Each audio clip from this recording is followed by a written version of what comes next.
Hello, and welcome to the Wandering Creatives Podcast. I'm your host, Allie Coots, and joining me for today's episode is Wendy Zuccarello. Thanks so much for joining me, Wendy. Thanks for having me. I'm really excited to be here.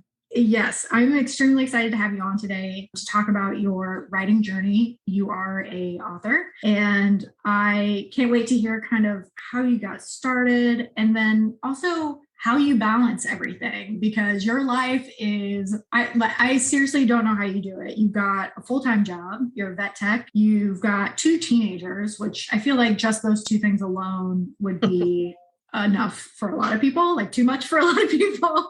And then of course, a husband and also several dogs that you have to wrangle. And on top of that, you are like pumping out books like mad. Like it's so impressive. And I cannot wait to hear, oh my gosh. And you're also in graduate school. Yes. Which is just like another thing to add on top. Like, I seriously don't know how you do it. I'm excited to learn maybe some of your writing tips and tricks and planning methods. I'll stop talking and I'll have you introduce yourself. So please tell us a little bit about who you are. Hi, everyone. I'm glad to be here. Not to correct you to start, Allie, but I used to be a vet tech. Now I actually work in sales.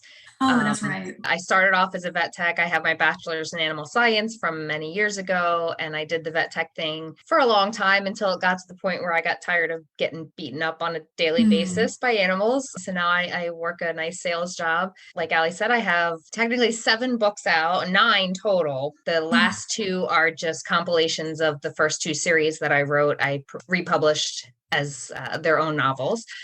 And like you said, I'm in graduate school working on my MFA at Southern New Hampshire University. And yeah, I keep busy. I'm tired just hearing about your life. Honestly, people who are like you and can do so much, I'm speechless. That's how amazed I am.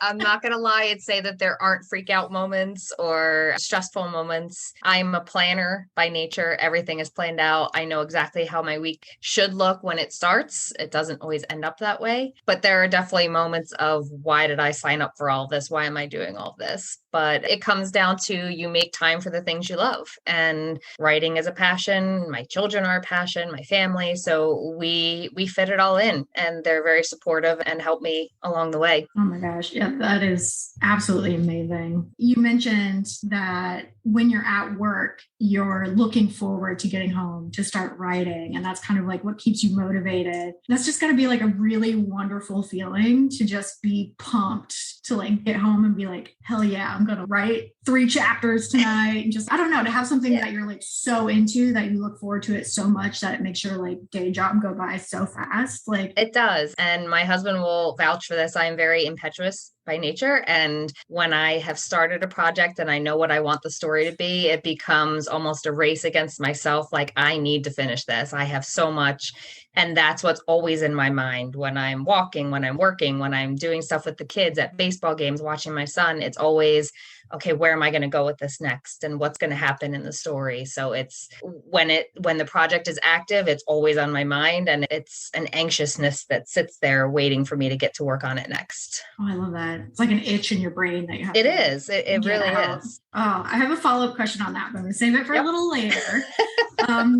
Because I want to hear a little bit about, okay, so you have 7 books out right now, 9 total, because you said 2 were compilations of some of your first ones. Yep. And you got started writing a little later in life. Did you have an aha moment where you realized that you had this passion for writing? I did. So my writing started later in life. Like you said, I've always been a big reader. If I'm not writing or doing something else with my life, I have a book in my hands and I'm reading. But I would say a few years ago, I had this idea in my head. It kind of just came to me, something that I experienced back in my college years that affected me tremendously, and I carry with me every day. It's something that I think about all the time, and I've always had trouble dealing with it. And I thought, could I do to help myself get over this? Let me figure out. And this story started to develop in my mind. And the more I thought about it, the more came out.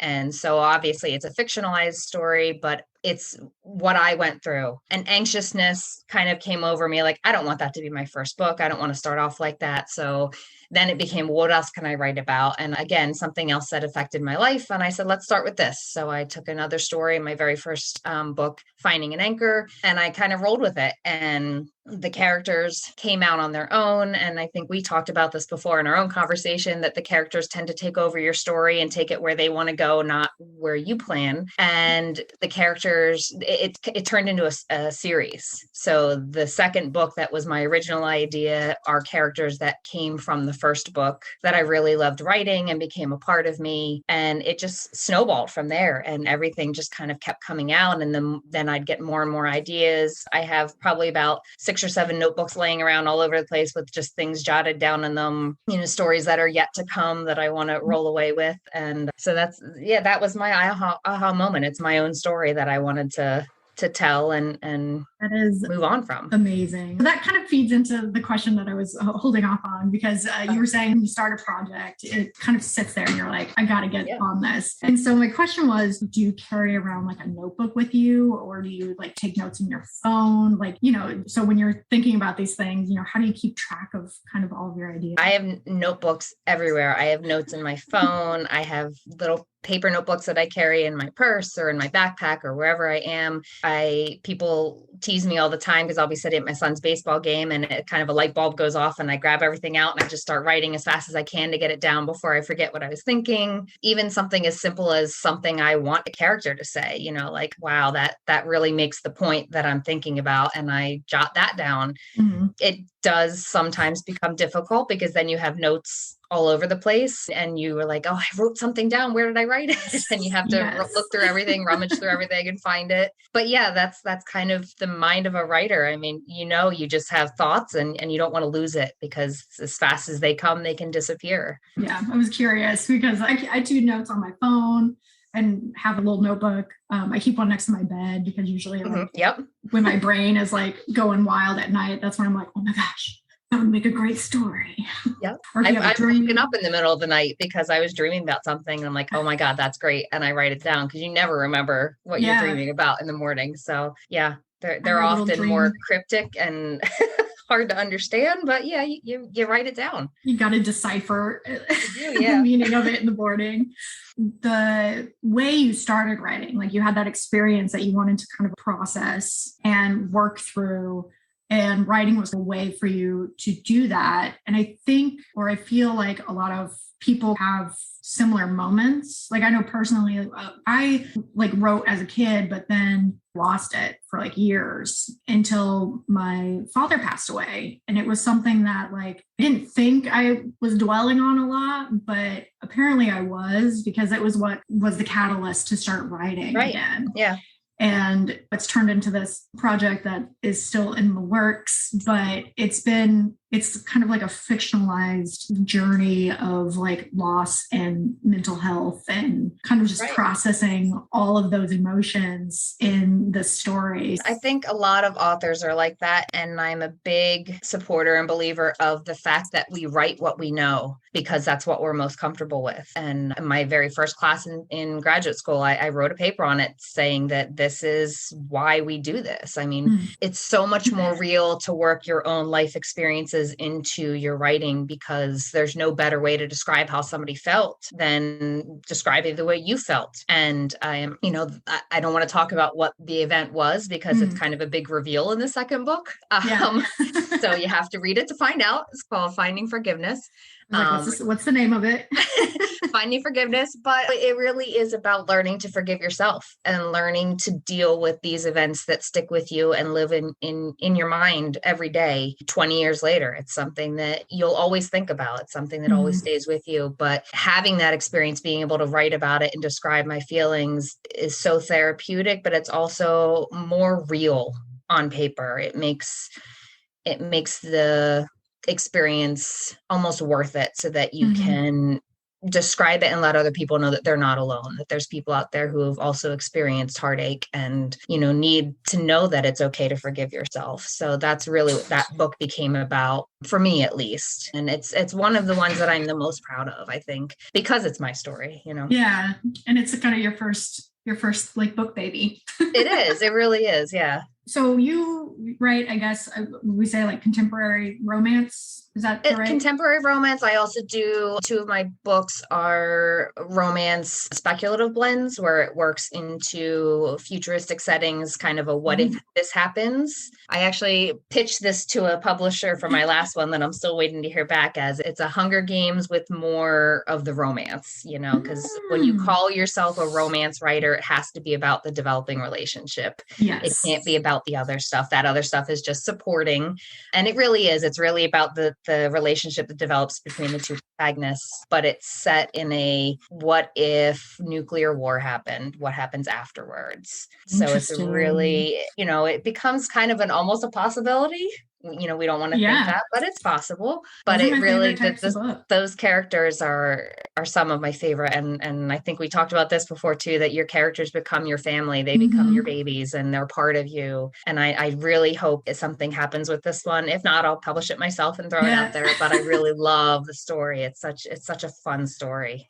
That sounds like something I'm so into, like post-apocalyptic type books of all kind of genres. So I'll keep an eye out for that one. You let me know when it. Yep, I will let you know. We kind of already touched on this a little bit, but when it comes to getting inspiration, some of it's from real life, but do you draw kind of inspiration from, like, I use music a lot. Like I create playlists for my books and for characters and kind of draw inspiration from that. And so I was curious if you had kind of a similar method or where else the inspo comes You nailed from. it. Music. It's music. Definitely. I put song names in my books, that I when I'm writing the scene, it's like this is what is the song that's playing in my head. So I'm going to mention it and bring it in the scene. I walk every day just to kind of clear my head and get myself outside. And I listen to the greatest 100 romance songs of all time, love songs of all times, or, and a lot of times I'll be listening to a song like that would make a great scene, like what they're talking about. And then a novel will develop from that. More specifically, one of my more recent books, Chasing Freedom, came from the song In Case You Didn't Know. It's a country song by Brett Young. And as I'm listening to it, I was like, oh my God, I could totally see a couple forming in this manner. And that's how, and I worked it into the novel, the scene. It started with that scene. So that's really, aside from, my real life and everything, that's where it comes from. I hear these songs and it's like, that's perfect, It makes me so happy to hear that because music is such a huge influence in pretty much everything I do, from art to writing to whatever. So that, I don't know, it makes me very happy. Someone else kind of has that same process, I guess. Maybe I'll probably get this wrong because I know I'm not remembering it correctly, but did you publish all of your books yourself? Did you self-publish all of them? So my very first book, I did work with a publisher, not a traditional publisher in the sense, and I'm not going to mention their name because it wasn't a pleasant experience with me, but that's why I went to self-publishing. This is the first publisher that I worked with. Was you pay a fee and they publish it for you. They do your basic grammatical editing and then put it out there. Overall, it was a pretty terrible experience. And I will warn any author out there who's just starting out, even though they have a publishing name, if they're asking you for a fee, that's your red flag right there. Don't do it. We kind of fell for it. We looked at the contract, my husband and I, and we had a friend of ours who's a lawyer look at the contract, and everything looked on the up and up. Everything looked great. But when all said and done, the book is out. It's great. It looks really well. They did a good job with that. But I would say the pain and suffering that we went through in the process was so not worth it. No, self-publishing, it's great. I would say it's if you're one of those people who wants it to be your story, you don't want it torn apart. You don't want it changed because somebody says this would be better if this happened, or if you want it to be your story, self-publishing is the way to go because there's nobody who's going to tear it apart. You do your own editing, you do your own formatting, your cover design and all that. And it is your baby when it comes out. It is exactly the way you wanted it to be.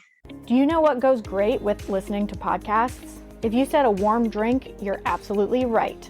Just imagine you're sitting back, you're listening to your favorite podcast, all while holding a nice, cute-ass mug in your hand with your favorite hot beverage in it. If you're wondering, where can I get a mug like that? Well, you're in luck. you can swing by the Coots Creations cute coffee and tea mugs Etsy shop. They've got everything from enamel coffee cups to travel mugs, all featuring adorable original artwork.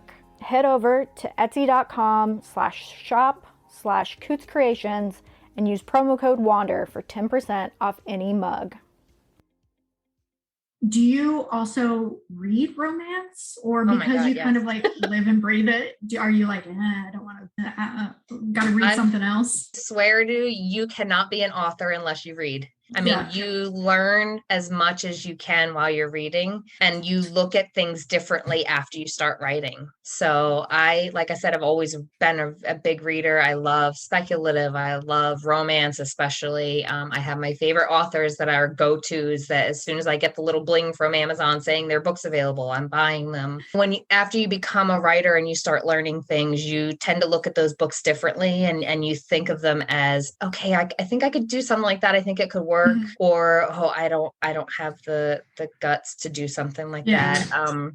Romance in general, everybody, when you say romance, you get a nose crinkle and the judgment immediately because, oh my God. And what kind of romance are you reading? And I don't have it in me to write that kind of romance. I write, there is love scenes in my books, but they are certainly not graphic and detailed just because I can't write that. I'm not saying I don't like to read it. I just don't have it in me when I know that people I know and my family are going to be reading it.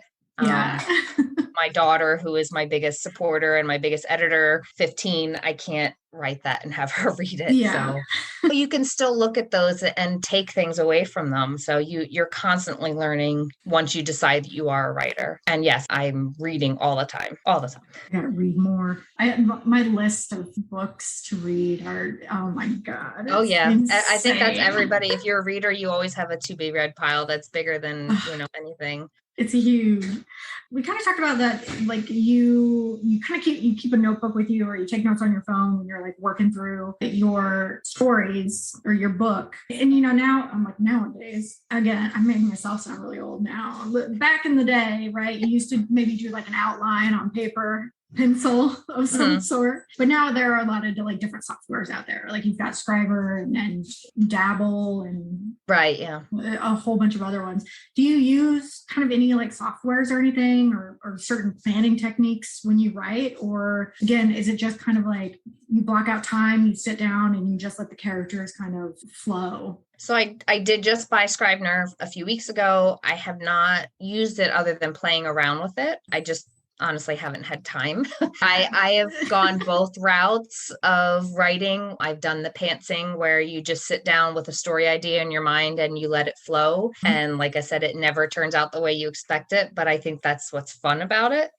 But then I've also done the sit down and plan everything out and write how I want each chapter to go. And it still changes a little bit, but at least you have an outline as to how it progresses. And there are benefits to both ways. I think it's however you're most comfortable. Now with being in graduate school, my next big project is my thesis. And of course, we're planning that out to a T. Everything is written down how you're doing that. And it makes it take longer, I think. But like I said, there's benefits because you know where it's going from the start and you can make adjustments that way. So I would say if I had to choose, my favorite method is the pantsing, just sitting down and letting it go, because you just never know what's going to happen. Those characters take you for a wild ride, and it's so exciting because you sit down, when I'm in the middle of a project, I make sure I sit down every day, even if I only get 2 pages out. Like it becomes a consistent pattern of everyday writing, and that's what you have to do to get yourself on track. But I'll sit down saying, I know this is going to happen, and then when I'm finished, I look at my daughter because she's always reading as I write, and I'm like, wow, that took a weird turn. I didn't know it was going to happen that way. Like, again, I'm so impressed that you're able to I say make yourself sit down, but obviously if it's something you enjoy so much, I have to. It's like, I get to do this. But there are sometimes moments where you have to force yourself to do it. It has to become a pattern especially if you're working on something that's fresh in your mind, you have to make yourself right, because it becomes so easy to say, I'll just write 4 pages tomorrow instead of 2. And then the next day comes and you don't get the chance. And then the next day comes and next thing you know, 2 weeks later and you haven't written anything. So it really kind of does get to the point sometimes, where you have to force yourself. But like I said, more often than not, it becomes, I can't wait. Like I actually get mad at everyday things. Like I just want to sit and write. I don't have time to do this.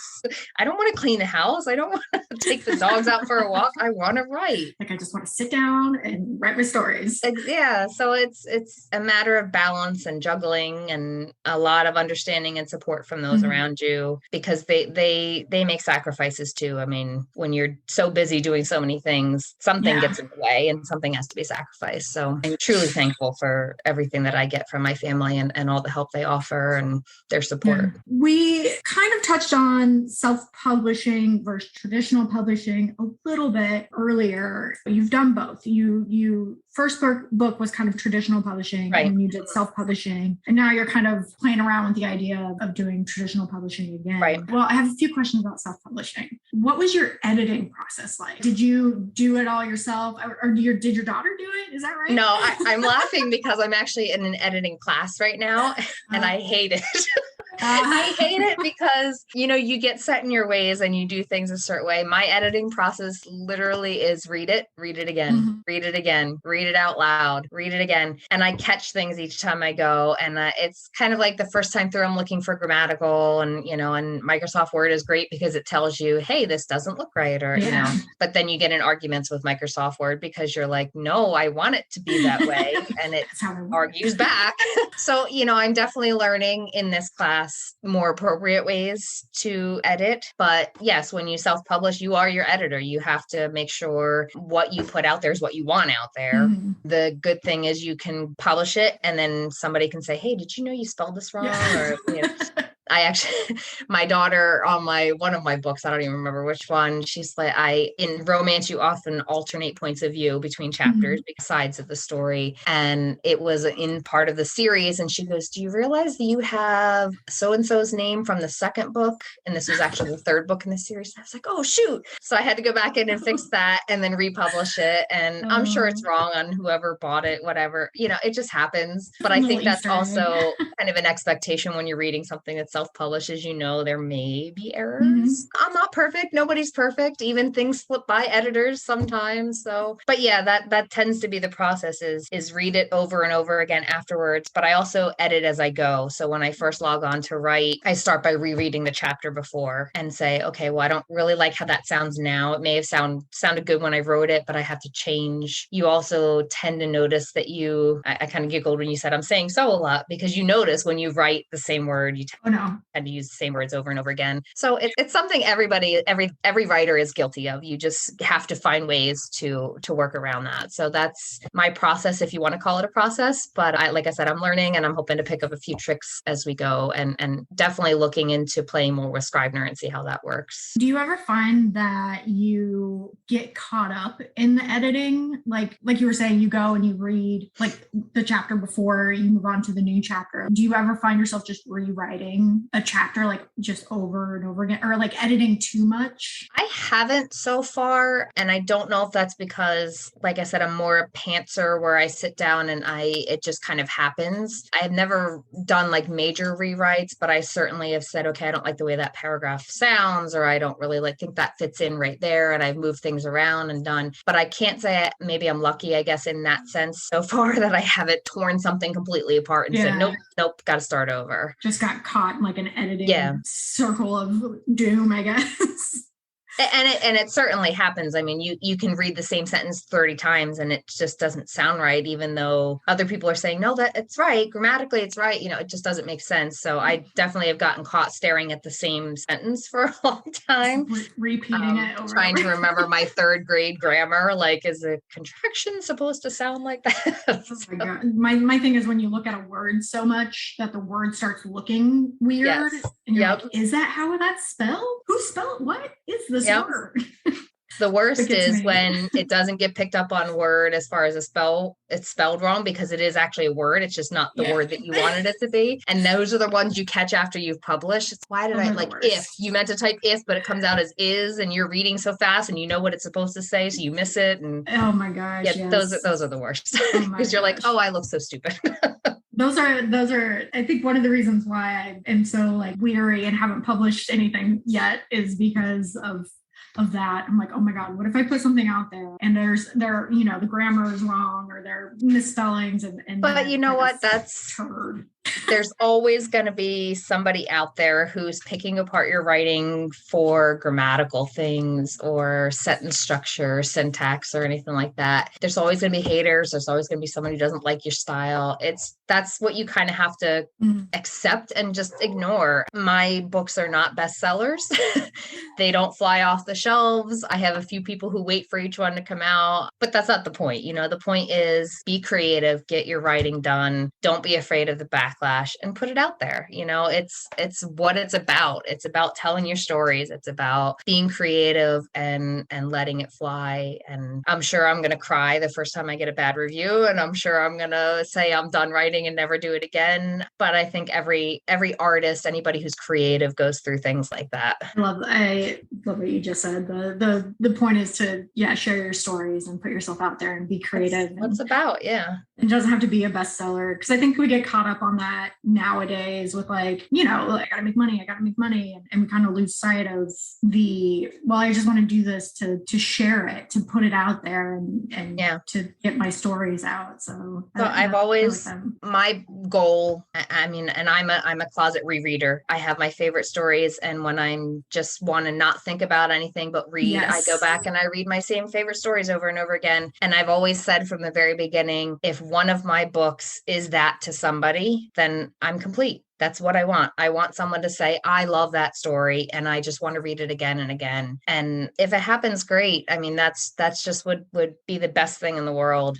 to just have somebody who can look at your work and say that touched me that way. Yeah, it's kind of funny because I say the same thing about my podcasts.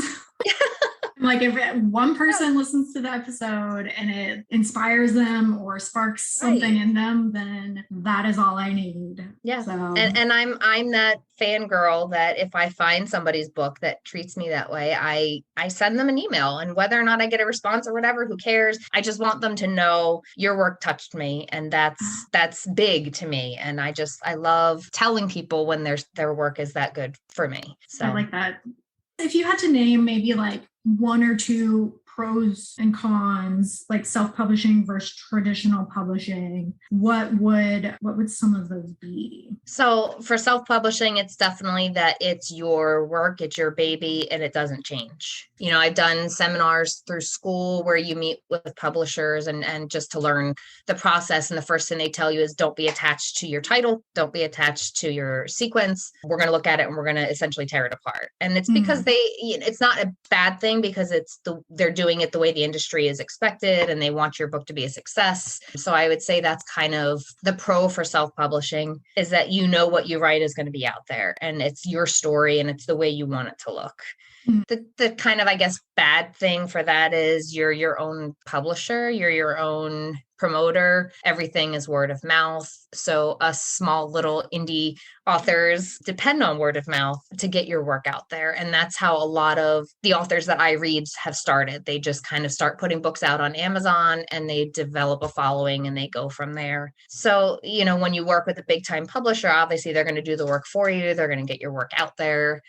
But I almost feel like it then becomes about more making money than about telling your stories. Because like I said, I know why I'm telling my story. I know what I want it to say. And when you hand it over to somebody else to kind of tear down, you lose something, I think. I think you lose your message and maybe still come out the same way in the end, but not in the direct method that you wanted it to. Yeah. So those are definitely the biggest pros and cons, I think. Yes, we'd all love to make a lot of money off of what we do, but when it all comes down to it, I would rather have my books the way I want them to be than to be making millions of dollars because of something somebody else did to my book.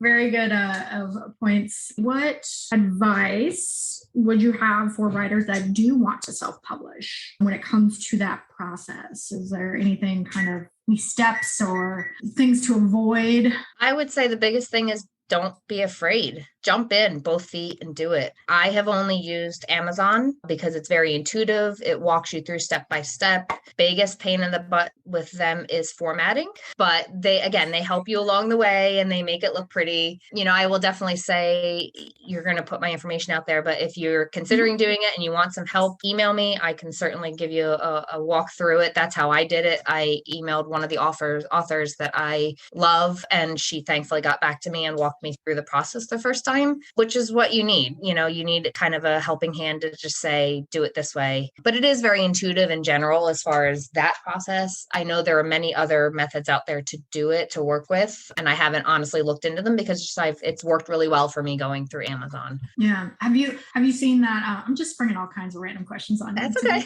Have you seen that Amazon is now doing where you can release a chapter at a time? Bella, kind of yeah. like, yeah, like, I think of like Wattpad or like AO3 where you can release the chapters at a time. Have you put any thought into maybe trying that out? I think it's a possibility, probably not until after I'm done with my thesis and my big project that I'm working on now, but it's definitely intriguing to kind of put a part out. It's also a little scary because there's no really going back. I mean, you could always go back and change it, but that takes away from what you're doing, I guess. But it's definitely exciting, I think, to think about getting parts out at a time and drawing people in that way. So I definitely am going to look into it at some point, just not, I don't think, in the near future. That pesky thesis getting in the way. Just the word is scary. This episode of the Wandering Creatives podcast is sponsored by Coots Creations, branding and marketing for creatives by creatives. Coots Creations serves small businesses, entrepreneurs, and creatives throughout the country with branding, marketing, and social media management. We accomplish this by creating unique graphics, a cohesive visual brand, and content that tells your brand's story and builds trust with your customers. Visit cootscreations.com and book your free consultation today.